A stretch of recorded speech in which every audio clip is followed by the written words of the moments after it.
Trên bong thép khổng lồ, biểu tượng rồng đỏ tung bay giữa gió biển.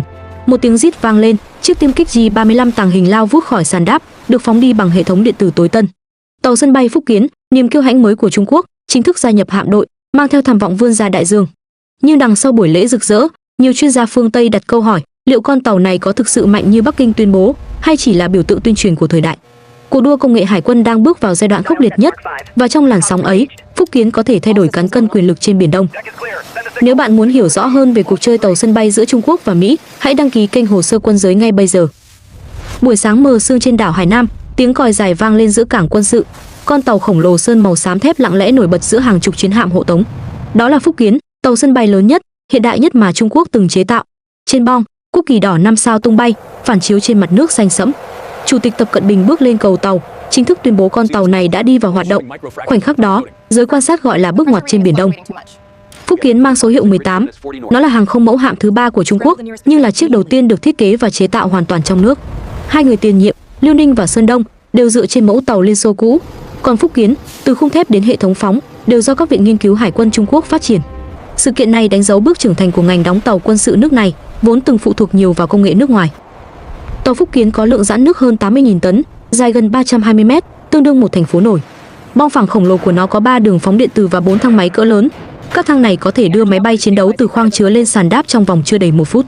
Đội hình không quân dự kiến bao gồm máy bay tiêm kích J-15T, J-35 tàng hình, cùng máy bay cảnh báo sớm KJ-600. Đây là cấu hình tương tự nhóm tác chiến tàu sân bay Mỹ, điều mà Trung Quốc trước đây chưa từng đạt được. Điểm khác biệt cốt lõi nằm ở hệ thống phóng điện tử. Trước đây, các tàu Liêu Ninh và Sơn Đông sử dụng kiểu nhảy cầu, buộc máy bay cất cánh nhẹ hơn, mang ít nhiên liệu và vũ khí hơn. Phúc Kiến thay đổi hoàn toàn điều đó. Nhờ máy phóng điện tử, phi công có thể cất cánh với tải trọng đầy đủ, mở rộng tầm tấn công lên hàng nghìn km. Công nghệ này từng được xem là độc quyền của Mỹ, chỉ có trên tàu USS Gerald R. Ford. Việc Trung Quốc áp dụng thành công hệ thống tương tự khiến giới quân sự thế giới đặc biệt chú ý. Theo truyền thông nhà nước, hệ thống phóng của Phúc Kiến được phát triển dựa trên nguyên lý nén năng lượng từ trường cao áp, giải phóng trong vài giây để tạo lực đẩy khổng lồ. Nguồn điện chính của con tàu đủ để vận hành đồng thời 3 máy phóng, radar mảng pha và các hệ thống chiến đấu. Đó là dấu hiệu cho thấy Hải quân Trung Quốc đang chuyển mình từ phòng thủ gần bờ sang tác chiến xa bờ. Sự kiện tàu Phúc Kiến đi vào hoạt động thu hút hàng triệu người theo dõi trực tiếp. Các nền tảng mạng xã hội Trung Quốc tràn ngập hình ảnh buổi lễ. Từ khóa tàu sân bay Phúc Kiến đạt hơn 10 triệu lượt xem chỉ trong 1 giờ. Đối với người dân, đây là niềm tự hào quốc gia. Nhưng đối với giới chuyên gia, nó còn là tín hiệu chính trị rõ ràng. Bắc Kinh muốn chứng minh rằng họ đã đủ khả năng cạnh tranh với Mỹ trên đại dương. Tuy nhiên, đằng sau thành công đó vẫn còn nhiều câu hỏi. Một số nhà phân tích cho rằng hệ thống điện tử cần thời gian dài để chứng minh độ ổn định.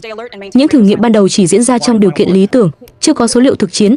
Ngoài ra, việc vận hành đồng thời nhiều máy phóng trên bong có thể gây quá tải cho hệ thống điện, đặc biệt trong môi trường ẩm, mặn và rung chấn cao.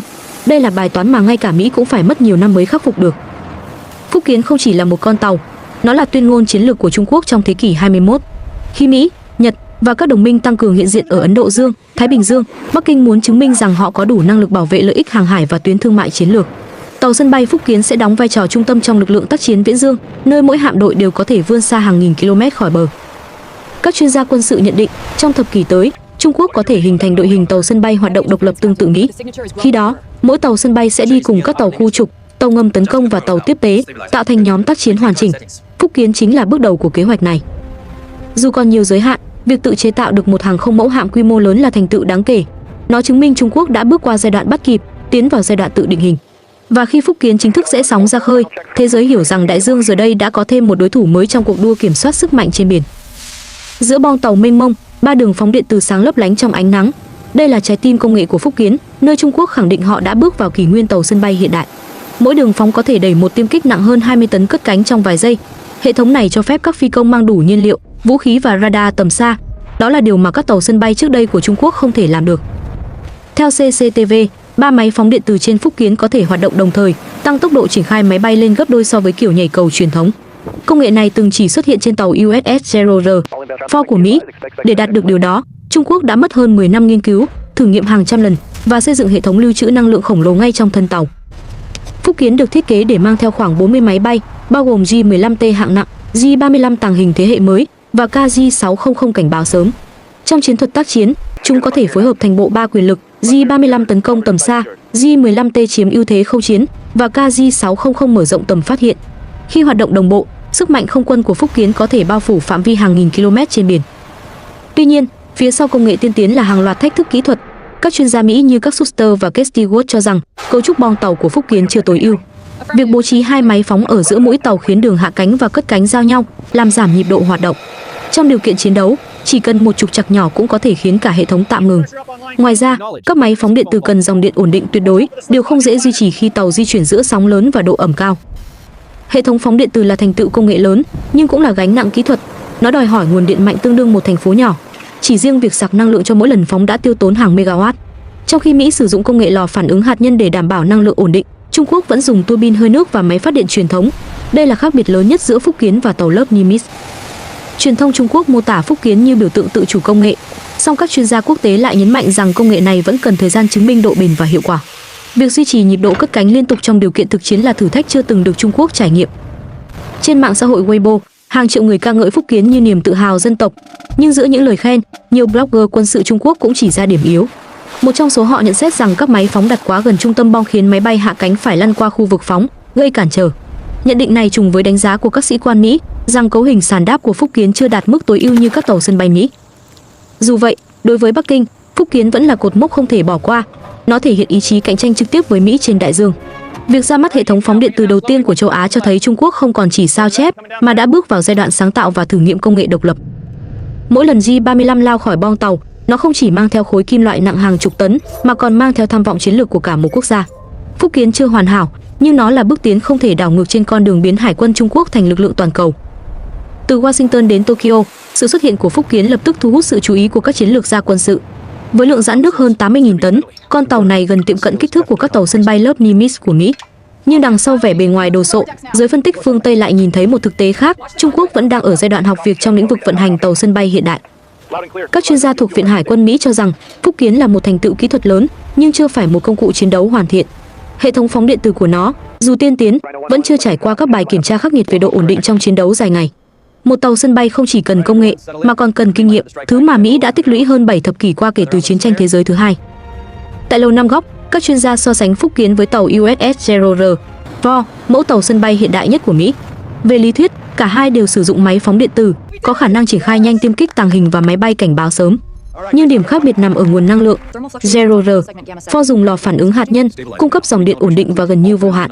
Trong khi đó, Phúc Kiến vẫn phụ thuộc vào tua bin hơi nước và hệ thống lưu trữ năng lượng công suất lớn, dễ quá tải khi hoạt động liên tục. Điều này khiến khả năng duy trì nhịp phóng cao của Phúc Kiến bị hạn chế. Ngoài ra, cấu trúc bong của Phúc Kiến cũng bị xem là một điểm yếu. Hai cựu sĩ quan Hải quân Mỹ, các Shuster và Stewart, sau khi phân tích ảnh vệ tinh và video công bố, nhận định rằng vị trí các máy phóng quá gần trung tâm mũi tàu. Điều này khiến đường cất cánh và hạ cánh có nguy cơ giao nhau, giảm hiệu suất vận hành trong môi trường thực chiến.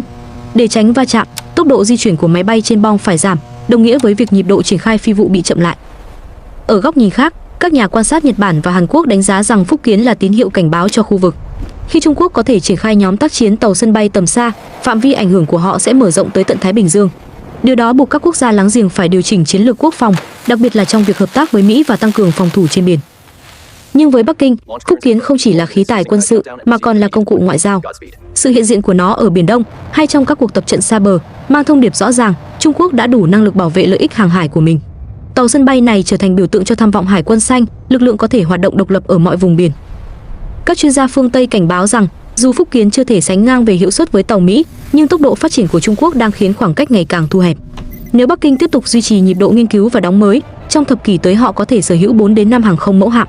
Khi đó, cục diện hải quân ở Thái Bình Dương sẽ không còn do một siêu cường duy nhất chi phối. Những bài phân tích của CNN, Reuters và GNS Defense đều đồng thuận ở một điểm, Phúc Kiến là dấu mốc quan trọng, nhưng chưa phải đích đến. Nó chứng minh rằng Trung Quốc đã học được cách chế tạo, nhưng vẫn cần thời gian để làm chủ hoàn toàn kỹ thuật vận hành và chiến thuật hạm đội. Một tàu sân bay không chỉ cần bong phóng và máy bay, nó cần hàng nghìn thủy thủ được huấn luyện, chuỗi hậu cần khổng lồ và sự phối hợp hoàn hảo giữa các đơn vị chiến đấu. Trên đại dương, sức mạnh thật sự không nằm ở thép mà ở kinh nghiệm. Mỹ đã tích lũy kinh nghiệm đó suốt hơn nửa thế kỷ qua hàng trăm chiến dịch, còn Trung Quốc với Phúc Kiến mới chỉ bắt đầu hành trình ấy. Tuy nhiên, khi con tàu khổng lồ rẽ sóng hướng ra biển, không ai có thể phủ nhận rằng một kỷ nguyên mới đang mở ra. Phúc Kiến không chỉ là thử nghiệm kỹ thuật, nó là tuyên ngôn rằng đại dương nay đã có thêm một thế lực mới, và trong cuộc đua quyền lực trên biển, thời gian sẽ là trọng tài duy nhất.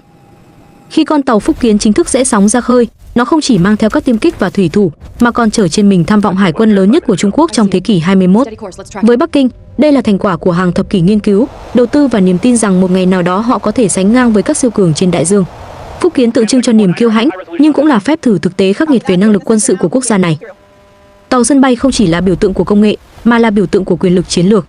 Việc Trung Quốc sở hữu tàu sân bay dùng máy phóng điện từ đã phá vỡ thế độc quyền công nghệ của Mỹ, mở ra kỷ nguyên mới của cuộc đua kiểm soát biển sâu. Tuy nhiên, sự vượt trội về công nghệ chưa đồng nghĩa với chiến thắng thực tế. Để một tàu sân bay thực sự trở thành vũ khí chiến lược, cần có thời gian huấn luyện, hệ thống bảo trì hoàn chỉnh và khả năng phối hợp trong đội hình tác chiến. Đó là điều mà Mỹ đã mất hơn nửa thế kỷ để đạt được. Các chuyên gia quốc tế nhìn nhận Phúc Kiến như một bước tiến quan trọng, nhưng chưa phải cú nhảy vọt. Hệ thống điện từ tiên tiến sẽ giúp Trung Quốc nâng cao năng lực tấn công tầm xa, song đi cùng là những thách thức về kỹ thuật, hậu cần và kinh nghiệm vận hành. Trong vài năm tới, con tàu này sẽ là phép thử cho toàn bộ chiến lược hiện đại hóa quân đội của Bắc Kinh. Mỗi phi vụ, mỗi lần cất cánh hay hạ cánh thành công sẽ là minh chứng cho việc Trung Quốc có thể tiến gần hơn đến tiêu chuẩn của Mỹ. Ở tầm nhìn rộng hơn, sự ra đời của Phúc Kiến không chỉ thay đổi sức mạnh của một quốc gia, mà còn ảnh hưởng đến cán cân toàn khu vực châu Á, Thái Bình Dương. Các quốc gia xung quanh sẽ phải đánh giá lại chiến lược phòng thủ và quan hệ quân sự của mình. Cuộc chạy đua trên biển đang mở rộng, và mỗi con tàu sân bay mới được hạ thủy đều mang theo thông điệp về quyền lực, ảnh hưởng và sự thống trị. Phúc Kiến có thể chưa hoàn hảo, nhưng nó khẳng định rằng Trung Quốc không còn đứng ngoài cuộc chơi. Đại dương đang dần trở thành sân khấu cho những thế lực mới. Và trong mỗi lần phóng tiêm kích, Bắc Kinh muốn thế giới thấy rằng họ đã sẵn sàng bước vào kỷ nguyên tàu sân bay hiện đại. Nếu bạn muốn tiếp tục theo dõi những câu chuyện quân sự, những bước chuyển công nghệ và hiểu sâu hơn về cuộc đua quyền lực giữa các cường quốc, hãy đăng ký kênh Hồ sơ Quân giới ngay bây giờ. Mỗi video là một hành trình khám phá thế giới vũ khí, chiến lược và sức mạnh, nơi lịch sử và hiện tại giao nhau trên từng con sóng.